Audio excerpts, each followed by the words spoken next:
गरुडध्वज उत्तिष्ठ कमलाकान्त त्रैलोक्यम्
ಸಾಲದು ತಾಯಿ.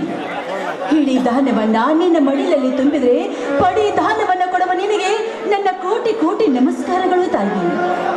ಇಂದು ಯುಗಾದಿ ಹಬ್ಬ, ಚಂದ್ರಮಾನ ಯುಗಾದಿ.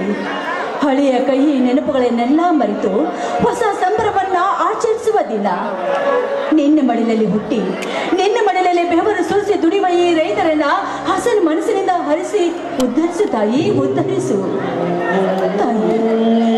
ಹಾಲು ಜೇನಿನಂತಿದ್ದ ಈ ನಮ್ಮ ಸಂಸಾರ ಕಾಮುಕರ ಕಪಿ ಮುಷ್ಟಿಗೆ ಸಿಲುಕಿ ನನ್ನ ತಾಯಿಯನ್ನೇ ನಾನು ಕಳೆದುಕೊಂಡೆ. ನಮ್ಮ ತಂದೆಯವರು ಎಲ್ಲ ಇಲ್ಲ. ಇಬ್ಬರು ತಮ್ಮಂದ್ರಲ್ಲಿ ಒಬ್ಬ ತಮ್ಮ ಎಲ್ಲಿದ್ದಾನೋ ಆ ದೇವರಿಗೆ ಗೊತ್ತು. ಆದ್ರೆ ಕಾಲ ಯಾರ ಮನೆ ಸೊತ್ತು ಅಲ್ಲ. ಇಂದೆಲ್ಲ ನಾಳೆ ಆದ್ರೂ ನನ್ನ ಭರ್ತರಿಗೆ ಕೇಳಿ ಬಗೆದವರಿಗೆ ಆ ದೇವರು ತಕ್ಕ ಶಿಕ್ಷೆನೆ ಕೊಟ್ಟೇ ಕೊಡ್ತಾನೆ.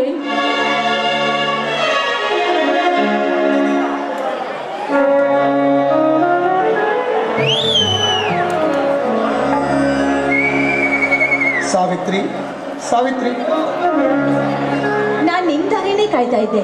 ಇಷ್ಟೊತ್ತಾದ್ರೂ ಯಾಕೆ ಬರಲಿಲ್ಲ ಅಂತ ಯೋಚನೆ ಮಾಡ್ತಾ ಇದ್ದೆ. ನೋಡಿ, ಇದಕ್ಕೆ ತಾನೇ ಪೂಜೆ ಮುಗಿತು, ಪ್ರಸಾದ ತಿನ್ನಿ.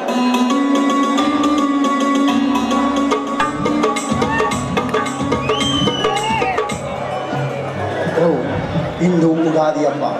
ಸಮಸ್ತ ನಾಡಿನ ರೈತರೆಲ್ಲರಿಗೂ ಹರ್ಷ ತರುವುದನ್ನು ಅಮ್ಮ ಭೂತಾಯಿ, ನಿನ್ನನ್ನು ನಂಬಿಕೊಂಡಿರುವ ಈ ನನ್ನ ರೈತಾಪಿ ವರ್ಗದವರಿಗೆಲ್ಲರಿಗೂ ಹುಲಸಾಗಿ ಬೆಳೆದು ಹರ್ಷದಿಂದ ಕಾಪಾಡಿ ಎಂದು ಕೇಳಿಕೊಳ್ಳುತ್ತೇನೆ ತಾಯಿ. ಆದರೂ ಸಾವಿತ್ರಿ, ಅದೆಷ್ಟೋ ಜನ ರೈತರು ಪ್ರಾಣಕ್ಕೆ ಪ್ರಾಣವಾಗಿರುವ ಈ ಭೂಮಿಯನ್ನು ಮಾರಿ ಪಟ್ಟಣದ ಸುಖವನ್ನು ಅನುಭವಿಸಲು ಹೋಗಿದ್ದಾರೆ. ಆದರೆ ನಾನಾಗಲ್ಲ. ಇದೇ ಹಳ್ಳಿ ಭೂಮಿಯಲ್ಲಿ ಹುಟ್ಟಿದ್ದೇನೆ, ಇದೇ ಹಳ್ಳಿ ಭೂಮಿಯಲ್ಲಿ ಬೆಳೆದಿದ್ದೇನೆ, ಇದೇ ಹಳ್ಳಿ ಭೂಮಿಯಲ್ಲಿ ಬಂಗಾರದಂತ ಬೆಳೆದು ರೈತನ ಉಸಿರು ನಾಡಿಗೆ ಹಸಿರು ಎಂಬ ನಾಡುಡಿಯನ್ನು ಅಚ್ಚಳಿಯದಂತೆ ಮಾಡುತ್ತೇನೆ. ಅಮ್ಮ ಭೂತಾಯಿ, ಹಗಲಿರುಳೆನ್ನದೆ ನಿನ್ನ ಒಡೆಯಲ್ಲಿ ದುಡಿಯುತ್ತಿರುವ ಈ ನನ್ನ ರೈತಾಪಿ ವರ್ಗದವರೆಲ್ಲರಿಗೂ ಹುಲಸಾಗಿ ಬೆಳೆದು ಆಯುಷ್ಯ ಆರೋಗ್ಯ ಮಹದೈಶ್ವರ್ಯಗಳನ್ನು ಕೊಟ್ಟು ಕಾಪಾಡು ಎಂದು ಕೇಳಿಕೊಳ್ಳುತ್ತೇನೆ ತಾಯಿ. ಭೂಮಿ ತಾಯಿನ ನಂಬಿ ಬದುಕುತ್ತಿರುವ ಈ ಬಡ ರೈತರಿಗೆ ಈ ಭೂಮಿ ತಾಯಿ ಆಸರೆ ಅಲ್ವಾ ಸ್ವಾಮಿ? ಆದರೂ ಸಾವಿತ್ರಿ, ಈಗಿನ ಕಾಲದ ಜನರಲ್ಲಿ ರೈತರಿಗೆ ಬೆಲೆ ಇಲ್ಲದಂತಾಗಿದೆ. ಅಂದಾಗೆ ನಾವು ರೈತರ ಸಮಾವೇಶಕ್ಕೆ ಹೋಗಿದ್ದೀವಿ. ಹೌದು ಸ್ವಾಮಿ, ನೀವು ಹೇಳುವ ಮಾತು ನಿಜ. ರೈತರಿಂದಲೇ ಈ ಜಗವು, ರೈತ ಒಕ್ಕಿದರೆ ಜಗವೆಲ್ಲ ಬಿಕ್ಕುವುದು ಎನ್ನುವಂತೆ ಹಗಲು ഇരുಳು ಕಷ್ಟಪಟ್ಟು ದುಡಿದು ಬೆವರು ಸುರಿಸಿದಾಗ ಮೃಷ್ಟಾನವನ್ನ ಉಣ್ಣುವರು ಈ ಸಮಾಜದ ಜನ. ಅದು ಹೋಗ್ಲಿ, ಇಂದು ರೈತರ ಸಮಾವೇಶಕ್ಕೆ ಹೋಗ್ತೀನಿ ಅಂತ ಹೇಳಿದ್ರಲ್ಲ, ಏನಾಯ್ತು ಅದರ ವಿಚಾರ?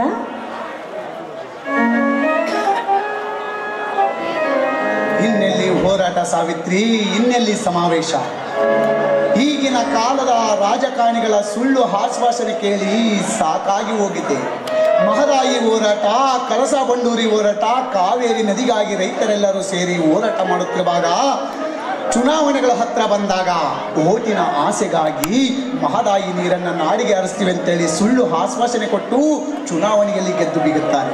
ಕೇಳಲು ಹೋದಾಗ ಈಗ ಕೇಂದ್ರದಲ್ಲಿ ನಮ್ಮ ಸರ್ಕಾರ ಇಲ್ಲ, ಮುಂದಿನ ಸಲ ನಮ್ಮ ಸರ್ಕಾರ ಬಂದರೆ ಖಂಡಿತವಾಗಿಯೂ ನಿಮ್ಮ ಬೇಡಿಕೆಯನ್ನು ಈಡೇರಿಸ್ತೀವಿ ಅಂತ ಹೇಳ್ತಾರೆ. ರಾಜಕೀಯ ಕುರ್ಚಿಯ ಮೇಲೆ ಕುರಿತು ರಾಜ್ಯ ದರ್ಬಾರು ಮಾಡುತ್ತಿದ್ದಾರೆ ಈಗಿನ ಕಾಲದ ರಾಜಕಾರಣಿಗಳು. ಸಾಗಿದ್ದಾರೆ. ಏನ್ ಮಾಡಿದ್ರು ಸ್ವಾಮಿ? ಇಂದಿನ ರಾಜಕೀಯ ಪರಿಸ್ಥಿತಿಯೇ ಆಗಿದೆ. ತಮ್ಮ ಸ್ವಾರ್ಥಕ್ಕೋಸ್ಕರ ಮುಂದಿನ ಯುಗಮಾನದಲ್ಲಿ ಪ್ರಮಾಣ ವಚನ ತೆಗೆದುಕೊಳ್ಳುವಾಗ ಭುವನೇಶ್ವರ ಸಾಕ್ಷಿಯಾಗಿ ಪ್ರಮಾಣ ವಚನವನ್ನ ಸ್ವೀಕಾರ ಮಾಡ್ತಾರೆ. ಆದ್ರೆ ಮುಂದೆ ತಮ್ಮ ಸ್ವಾರ್ಥವನ್ನೇ ಬಯಸ್ತಾರೆ ಅವರು. ಅಷ್ಟೇ ಅಲ್ಲ ಸಾವಿತ್ರಿ, ಚುನಾವಣೆಗಳ ಹತ್ರ ಬಂದಾಗ ಕೈಯಾದ್ರೂ ಮುಗಿತಾರೆ, ಕಾಲಾದ್ರೂ ಬೀಳುತ್ತಾರೆ. ಚುನಾವಣೆಯಲ್ಲಿ ಗೆದ್ದು ಬಡವರ ರೈತರ ರಕ್ತ ಹೀರುವ ರಾಜಭಕ್ಷಕರಾಗುತ್ತಾರೆ ಸಾವಿತ್ರಿ, ರಾಜಭಕ್ಷಕರಾಗುತ್ತಾರೆ ಈಗಿನ ಕಾಲದ ರಾಜಕಾರಣಿ. ಹೌದು, ಇಂದಿನ ಪ್ರಜಾಪ್ರಭುತ್ವದ ವ್ಯವಸ್ಥೆಯೇ ಹಾಗಾಗಿದೆ. ಇಲ್ಲಿ ಯಾರು ನೋವನ್ನ ಯಾರು ಕೇಳಬೇಕು? ನಮ್ಮ ನೋವನ್ನ ನಾವೇ ನುಂಗಬೇಕು ಸ್ವಾಮಿ, ನಾವೇ ನುಂಗಬೇಕು. ಸಾವಿತ್ರಿ, ನಗುವಿಗಿರುವ ಬೆಲೆ ನೋವಿಗಿಲ್ಲ, ಹಣಕ್ಕಿರುವ ಬೆಲೆ ಗುಣಕ್ಕಿಲ್ಲದಂತಾಗಿದೆ ಸಾವಿತ್ರಿ. ಗಾಂಧೀಜಿಯವರ ಕಂಡ ರಾಮರಾಜ್ಯದ ಕನಸನ್ನು ನನಸು ಮಾಡುವುದನ್ನು ಬಿಟ್ಟು ಅನ್ಯಾಯ, ಅತ್ಯಾಚಾರ, ಕೊಲೆ, ದೊರಡೆ, ಸುಲಿಗೆಗಳನ್ನು ಮಾಡಿಕೊಂಡು ಸುಳ್ಳಿನ ಮಹಲುಗಳನ್ನೇ ಕಟ್ಟಿ ರಕ್ತ ಸಿಂಹಾಸನದ ಮೇಲೆ ರಾಜ್ಯ ದರ್ಬಾರು ಮಾಡುತ್ತಿರುವರಲ್ಲ ಆ ನಾಗೇಂದ್ರ ಪ್ರಸಾದ್ ನಂತವರು. ಇಂತಹವರು ಸಮಾಜದಲ್ಲಿ ಸಾಕಷ್ಟು ಜನ ತುಂಬಿದ್ದಾರೆ.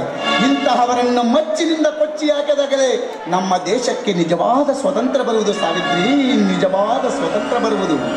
ಹೌದು, ಅದಕ್ಕೆಲ್ಲ ನಿಮ್ಮಂತ ಕೆಚ್ಚದೆ ವೀರ ಪುರುಷರು ಒಗ್ಗಟ್ಟಾಗಿ ನಿಂತಾಗ ಅಡಿಗೆ ಹೋಗುವುದು ಅವರ ಅಹಂಕಾರ. ಇರ್ಲಿ ಬನ್ರಿ, ನೀವು ಬೆಳಗ್ಗೆನೇ ಊಟ ಮಾಡಿ ಹಾಗೆ ಹೋಗಿದ್ದೀರಾ. ನಾನು ನಿಮ್ಮ ದಾರಿ ಕಾಯ್ತಾ ಊಟನೇ ಮಾಡಿಲ್ಲ. ಬನ್ನಿ ಸ್ವಾಮಿ, ಇಬ್ರು ಊಟ ಮಾಡೋಣ. ಇನ್ನ ಇಷ್ಟತ್ತಾದ್ರೂ ಊಟ ಮಾಡಿಲ್ವಾ ಸಾವಿತ್ರಿ? ಅದೇಗೆ ಸಾಧ್ಯ ರೀ? ನಿಮ್ಮನ್ನು ಬಿಟ್ಟು ನಾನು ಎಂದಾದ್ರೂ ಊಟ ಮಾಡಿದ್ದೀನ?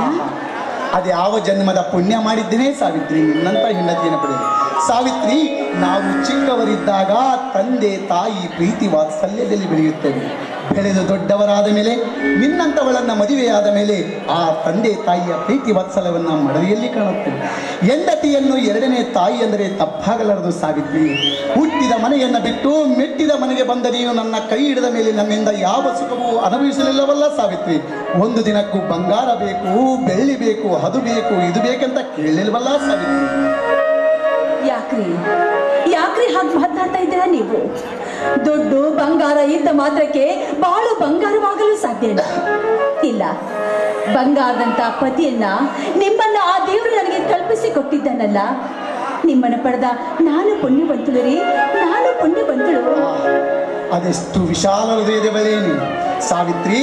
ಈಗಿನ ಕಾಲದ ಹೆಣ್ಣು ಮಕ್ಕಳು ಗಂಡನನ್ನ ಗುಲಾಮನನ್ನಾಗಿ ಮಾಡಿಕೊಂಡು ಗುಲಾಮನ ಹೆಂಡತಿಯಾಗಿ ಜೀವನ ಮಾಡುತ್ತಾರೆ. ಆದರೆ ನೀನಾಗಲ್ಲ, ಗಂಡನನ್ನ ರಾಜನನ್ನಾಗಿಟ್ಟು ನೀನು ರಾಣಿ ತರ ಇದೆಯಾ. ನೀನು ನನ್ನ ಮನೆ ಬೆಳಗುವ ನಂದಾದೀಪವಾದ ನಿನ್ನನ್ನು ಯಾವ ರೀತಿ ಹಾಡಿ ಹೊಗಳಬೇಕು ನನಗೆ ತಿಳಿಯುತ್ತಿಲ್ಲವ ಸಾವಿತ್ರಿ. ಸಾಕು ನಿಮ್ಮ ವರ್ಣನೆ. ಊಟಕ್ಕೆ ಬರ್ತಿರೋ ಅಥವಾ? ನಿನ್ನನ್ನು ನೋಡಿದ ಮೇಲೆ, ನಿನ್ನ ಮಾತು ಕೇಳಿದ ಮೇಲೆ ನನ್ನ ಹೊಟ್ಟೆಯೇ ತುಂಬಿ ಹೋಗಿದೆ. ಕವಿಗಳಿಗೆ ಕವಿತೆ ಬರೆಯಲು ಹೆಣ್ಣು ಸ್ಫೂರ್ತಿ ಎಂದು ಹೇಳುತ್ತಾರೆ. ಹೆಣ್ಣು ಸಂಸಾರದ ಕಣ್ಣು. ಹೆಣ್ಣಿಲ್ಲದಿದ್ದರೆ ಈ ಜೀವನವೇ ನಶ್ವರ. ಬಾನಲ್ಲಿ ಹಾರಲಿ ಹಕ್ಕಿಗಳು, ಮೂಡಲಿ ಸೂರ್ಯಚಂದ್ರರು, ಬೆಳಗಲಿ ದೀಪಗಳು. ಕವಿ ಕಾಣದೆ ಕನಸಿಲ್ಲ, ರವಿ ಮೂಡದೆ ದಿನವಿಲ್ಲ. ನಿಮ್ಮನ್ನು ನಾನು ನೆನೆಯದೆ ಒಂದು ಕ್ಷಣನೇ ಇಲ್ಲ. ನೀವು ಕೇಳೋದು ಹೆಚ್ಚ, ನಾನು ಹಾಡೋದು ಹೆಚ್ಚ.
ಸಾವಿತ್ರಿ, ನನ್ನ ಅಳಿಯ ಗರುಡ ಎಲ್ಲಿ ಹೋಗಿದ್ದಾನೆ?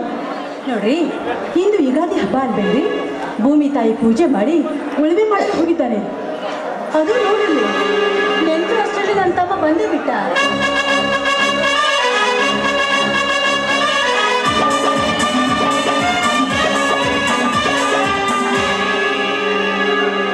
ಅಕ್ಕ ಮಾವ ಬನ್ನಿ, ಈ ಭೂತಾಯಿಯನ್ನು ಅದ ಮಾಡಿ ಬೆಳೆ ತರಲು ಕಾರಣಭೂತನಾದ ಶ್ರೀ ನಾಗನಾಥೇಶ್ವರ, ಶ್ರೀ ಪಾರ್ವತಿ ದೇವಿ, ಶ್ರೀ ಮಹಾನಂದೇಶ್ವರನಿಗೆ ದರ್ಶನ ಪಡೆಯೋಣ.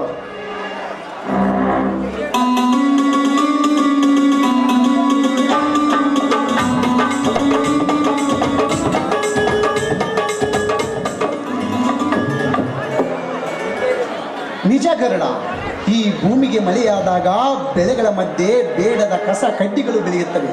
ಅದನ್ನು ನಮ್ಮ ಬಸವಣ್ಣ ಪೂರ್ಣ ಪ್ರಮಾಣದ ಶಕ್ತಿ ಹಾಕಿ ರಂಟೆ ಕುಂಟೆಗಳನ್ನು ಹೊಡೆದು ಬಂಗಾರದಂತ ಬೆಳೆ ಬರಲು ಕಾರಣನಾಗುತ್ತಾರೆ ಈ ನಮ್ಮ ಬಸವಣ್ಣ. ಬಾಯಿ ಇಲ್ದಿರುವ ಮೂಕ ಪ್ರಾಣಿಗಿರುವಷ್ಟು ನಂಬಿಕೆ, ವಿಶ್ವಾಸ ಮನುಷ್ಯರಿಗೆಲ್ಲ ಈಗಿನ ಈ ಕಲಿಕಾಲದಲ್ಲಿ. ಈಗ ಕಾಲ ಬದಲಾಗಿದೆ ಅಕ್ಕ. ಆಧುನಿಕ ಕೃಷಿಯಿಂದ ವಿಜ್ಞಾನಿಗಳು ಸೃಷ್ಟಿ ಮಾಡಿದ ಯಂತ್ರಗಳಿಂದ ನಡೆಯುತ್ತಿದೆ ಈಗಿನ ಕೃಷಿ. ಗರುಡ, ಈಗಿನ ಕಾಲದಲ್ಲಿ ಇಲ್ಲಿ ಬಸವಣ್ಣನ ಸಗಣಿಯನ್ನು ಮುಟ್ಟಿದರೆ ಕೈ ನಾರುತ್ತದೆ ಎನ್ನುತ್ತಾರೆ ಈಗಿನ ಜನ. ಹೀಗೆ ಆದರೆ ಮುಂದೊಂದು ದಿನ ರೈತಾಪಿಯೇ ನಿಲ್ಲಬಹುದು ಗರುಡ, ರೈತಾಪಿಯೇ ನಿಲ್ಲಬಹುದು. ಅಷ್ಟೇ ಯಾಕಮಾವ, ಹೆಣ್ಣೆತ್ತವರು ಗಂಡು ಹುಡುಕಬೇಕಾದರೆ ರೈತನಾಗಿರಬಾರದಂತೆ, ಗೌರ್ಮೆಂಟ್ ಎಂಪ್ಲಾಯ್ ಆಗಿರಬೇಕಂತೆ, ಗದ್ದೆ ಹೊಲ ತೋಟ ಇರಬೇಕಂತೆ. ಗದ್ದೆ ಹೊಲ ತೋಟ ಮಾಡಕ ಅವರಪ್ಪ ಬಂದು ಮಾಡ್ತಾರೋ ಈ ವ್ಯವಸಾಯ. ಒಕ್ಕದಿದ್ದರೆ ಬಿಕ್ಕುವುದು ಜಗವೆಲ್ಲ ಅನ್ನುವ ನಾನುಡಿ ಮರೆತೇ ಹೋಗುತ್ತದೆ ಎನ್ನುವುದರಲ್ಲಿ ಸಂದೇಹವಿಲ್ಲ ಮಾವ, ಸಂದೇಹವಿಲ್ಲ. ನಿಜ ಗರುಡ, ಈಗಿನ ಕಾಲದಲ್ಲಿ ಈ ಕಲಿಗಾಲದಲ್ಲಿ ಅನ್ನ ಕೊಡುವ ರೈತನಿಗೆ ಬೆಲೆ ಇಲ್ಲದಂತಾಗಿದೆ ಗರುಡ. ಯಾಕ್ರಿ ಹಾಗೆ ಮಾತಾಡ್ತೀರಾ ನೀವು? ಅವರವರ ಯೋಗ್ಯತೆಗೆ ಅವರಿಗೆ ಬೆಲೆ ಇದ್ದೇ ಇದೆ. ದುಡ್ಡಿದ್ದವರನ್ನ ಹಣ ಕಾಪಾಡಿದ್ರೆ ನಮ್ಮಂತ ಗುಣವಂತನ ಆ ದೇವರು ಕಾಪಾಡ್ತಾನೆ. ಎಲ್ಲಿರುವನಕ್ಕ ಆ ನಿನ್ನ ಕಲ್ಲು ದೇವರು? ಆಶ್ವಾಸನೆ ರೂಪದಲ್ಲಿ ಓಟು ಗಿಟ್ಟಿಸಿಕೊಂಡು ಕೃಷಿ ಮಂತ್ರಿ, ಹಣಕಾಸಿನ ಮಂತ್ರಿ ಎಂದು ಓಟು ಗಿಟ್ಟಿಸಿಕೊಂಡು, ಆಶ್ವಾಸನೆ ರೂಪದಲ್ಲಿ ಓಟು ಗಿಟ್ಟಿಸಿಕೊಂಡು ಕೃಷಿ ಮಂತ್ರಿ, ಹಣಕಾಸಿನ ಮಂತ್ರಿ ಎಂದು ಓಟು ಗಿಟ್ಟಿಸಿಕೊಂಡು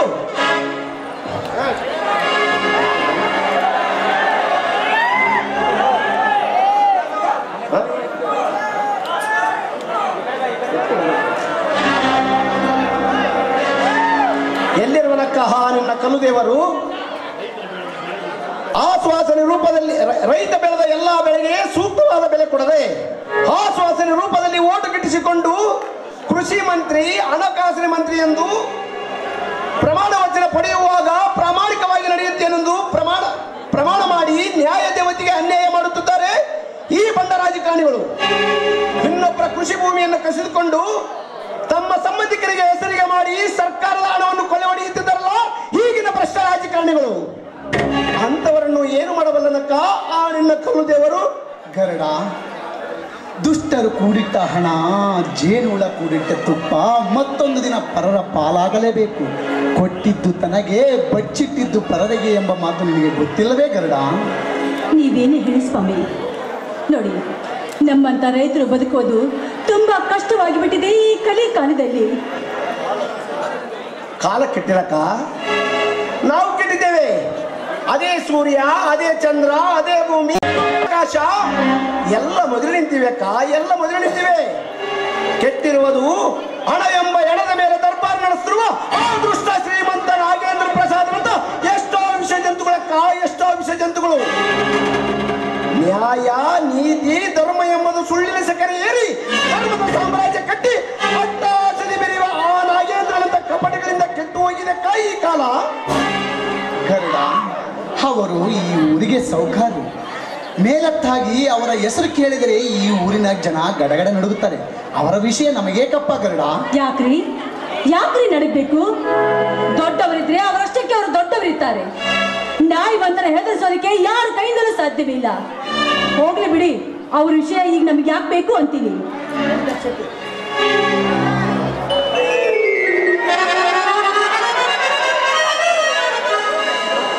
ಅಪ್ಪು ಕೊಟ್ಟಿದ್ ಮಗನಂಗೆ ಹೇಳಿದ್ನೋಡಪ್ಪ ಧರ್ಮವಂತ. ಯಾಕಂದ್ರ ಈ ಊರಾಗ ನಮ್ಮ ಸಾವುಕಾರು ದೊಡ್ಡವರಾಗ ಅವರು ಹೇಳುದೇ ವಾದ್ಯವಾಕ್ಯ. ಅವರು ಕಂಡ್ರೆ ಈ ಸಿರಿಗೇರಾಗ ಎಲ್ಲರೂ ಗಡ ಗಡ ಗಡ ಗಡ ಗಡ ಗಡ ನಡುಕ್ತಾರ. ಆ ದೃಷ್ಟನ ಹರಿಕಥೆ ಬಂದಿರುವೆ ನಮ್ಮ ಮುಂದೆ. ಆ ನಾಗೇಂದ್ರನ ಎಂದಿರು ತಿಂದು ಬದುಕುವನು ನೀನು. ಆ ನಾಗೇಂದ್ರನ ವೇದಾಂತ ವೇದವಾಕ್ಯವನ್ನು ಕೇಳುವನು ನೀನು. ಮೊದಲು ನಮ್ಮ ಮನೆ ತನಕ ಬಂದ ಕಾರಣವೇನು ಹೇಳಿ ಹೋಗಿ. ಏನ್ರಿ ವೆಂಕಟ ಶೆಟ್ಟಿ ಅವರೇ, ಏನು ಇಷ್ಟು ದೂರ ಬಂದಿರುವುದು? ನಮ್ಮ ಹತ್ರ ಏನಾದರೂ ಕೆಲಸ ಇತ್ತೇನು ನಿಮ್ದು? ಹೌದು ಧರ್ಮವಂತ, ಕೆಲಸ ಇದ್ರೆ ಈ ವೆಂಕಟಪ್ಪ ಶೆಟ್ಟಿ ಪ್ರವೇಶ ಮಾಡ್ತಾನ. ಇಲ್ಲಂದ್ರೆ ನಾನು ಯಾಕೆ ಬರ್ತಿದ್ದೋ ತಮ್ಮ ನಿಮ್ಮನೆ ಹತ್ರ. ಏನೋ ನಮ್ಮ ಸಾವುಕಾರ ನೀನು ಸ್ವಲ್ಪ ಕರ್ಕೊಂಬ ಅಂತ ಹೇಳಿ ಕಳ್ಸಾನ. ಅದಕ್ಕ ಬಂದೀನಿ ನೋಡಪ್ಪ. ನಮ್ಮ ಹತ್ರ ಏನ್ ಕೆಲಸ ಈ ವೆಂಕಟ ಶೆಟ್ಟಿ ಅವರೇ? ನಮ್ಮ ಮಾವನ ಯಾಕೆ ಬರೆಯೋಣ ಆ ನಿಮ್ಮ ಸಾವುಕಾರ? ಅದನ್ನೆಲ್ಲ ವಿಚಾರ ಮಾಡೋದಕ್ಕೆ ನಿಮ್ಮ ಬಾಬಾ ಇದ್ದಾರ. ನೀನಾಕೆ ಸಿಟ್ ಮಾಡ್ಕೋತಿ? ಅಲ್ದ ವಿಷಯ ಏನು ಅಂತ ಶಟ್ರ ಗೊತ್ತಿರ್ಬೇಕಲ್ಲ. ಯಾಕ್ರಿ ಶಟ್ರ? ಅಯ್ಯೋ ಅದೆಲ್ಲ ಗೊತ್ತಿಲ್ಲಮ್ಮ ಸಾವಿತ್ರಮ್ಮ ಅವ್ರೆ. ಧರ್ಮವಂತನನ್ನು ಕರ್ಕೊಂಡು ಬಾ ಅಂತ ನಮ್ಮ ಸಾವುಕಾರ ಹೇಳಿ ಕಳ್ಸಾರ. ಅದಕ್ಕ ಬಂದೀನಿ. ಬರೋದು ಬಿಡೋದು ನಿಮಗೆ ಬಿಟ್ಟಿದ್ದು. ಆ ನಿಮ್ಮ ಸಾವುಕಾರನ ಹತ್ರ ನಮ್ಮದೇನು ಕೆಲಸ? ತನ್ನ ಕೆಲಸ ಇದ್ರೆ ಆ ನಿಮ್ಮ ಸಾವುಕಾರನ ಬಂದು ಭೇಟಿಯಾಗಿ ಹೋಗಲಿ ಹೇಳಿ. ಗರುಡ, ಅವರು ಎಷ್ಟೇ ಆಗಲಿ ದೊಡ್ಡವರು, ಹಾಗೆಲ್ಲ ಮಾತನಾಡಬಾರ್ದಪ್ಪ. ಹಣದಿಂದ ದೊಡ್ಡವನಿರಬಹುದು, ಗುಣದಲ್ಲಿ ನಾಯಿರಷ್ಟು ನಿಯತ್ತು ಕೂಡ ಅವನಿಗಿಲ್ಲ. ಆ ನಾಗೇಂದ್ರನಿಗೆ ನಾಲಿಗೆಯಲ್ಲಿ ಜೇನುತುಪ್ಪ ಇದ್ದರು, ಹೃದಯದಲ್ಲಿ ವಿಷ ತುಂಬಿಕೊಂಡಿರುವ ಗಡ ಸರ್ಪವನು. ಏ ಶೆಟ್ಟಿಯವರೇ, ಬರುವುದಿಲ್ಲ ಅಂತ ಹೋಗಿ ಆ ನಿಮ್ಮ ಸಾವುಕಾರನಿಗೆ. ಅಯ್ಯೋ ಹಂಗ್ಯಾಕೆ ಮಾತಾಡ್ತೀವೋ ತಮ್ಮ? ನಮ್ಮ ಸಾವುಕಾರ ಜಮೀನಿನ ಸುದ್ದಿ ಇದೆಯಲ್ಲ ಅದನ್ನ ಮಾತಾಡಕ್ಕಂತ ಹೇಳಿ ಕಳ್ಸಾರ. ಮಾತಾಡ್ಕೊಂಡು ಬಂದ್ಬಿಡೋದು ಬಾಬಾ ಧರ್ಮವಂತ. ಆಯ್ತು ರೀ ವೆಂಕಟ ಶೆಟ್ಟಿ ಅವರೇ, ನೀವು ಇಷ್ಟು ಕರಿತೀರಂದ್ರೆ ನಾನು ಬರಲ್ಲ ಅಂತೇನ? ಆಯ್ತು, ನಾನೇ ಖುದ್ದಾಗಿ ಬಂದು ನಿಮ್ಮ ಸಾವುಕಾರನ ಭೇಟಿ ಆಗ್ತೀನಿ. ಇನ್ನು ತಾವಿನ್ನು ಹೊರಡಬಹುದು ಶೆಟ್ರೆ. ಆದಷ್ಟು ಬೇಗ ಬಂದ್ಬಿಡಪ್ಪ. ಸಾವುಕಾರ ಗೊತ್ತಲ್ಲ, ಮತ್ತೆ ಕಳಿಸ್ತಾನ. ಸರಿ, ನಾ ಇನ್ನ ಬರ್ತೀನಿ. ನಮ್ಮನೆ ಬೆದರಿಕೆ ಹಾಕಿದ್ರೆ ಗ್ಯಾರಂಟಿ ಬರಕ್ ನೋಡು. ಬರ್ತೀನಿ ಬರ್ತೀನಿ, ಹೋಯ್ ಬರೋ. ಬನ್ರಿ, ಮಾತನಾಡ್ತಾನೆ ಅಂದ್ರೆ ಹೊತ್ತು ಹೋಗಿದ್ದೆ ಗೊತ್ತಾಗೋದಿಲ್ಲ. ಬನ್ನಿ, ಎಲ್ಲರೂ ಸರಿ ಊಟ ಮಾಡೋಣ. ಒಳಗೆ ಬನ್ನಿ. ಏನಪ್ಪಾ ತಮ್ಮ ಮಾರಿ ನೋಡಕತ್ತಿಲ್ಲ? ಇದ ಸಂತೋಷಕ್ಕೆ ಒಂದು ಗೀತೆ ಹಾಡ್ಬೇಕಂತೇನು? ಹೌದಕ್ಕ.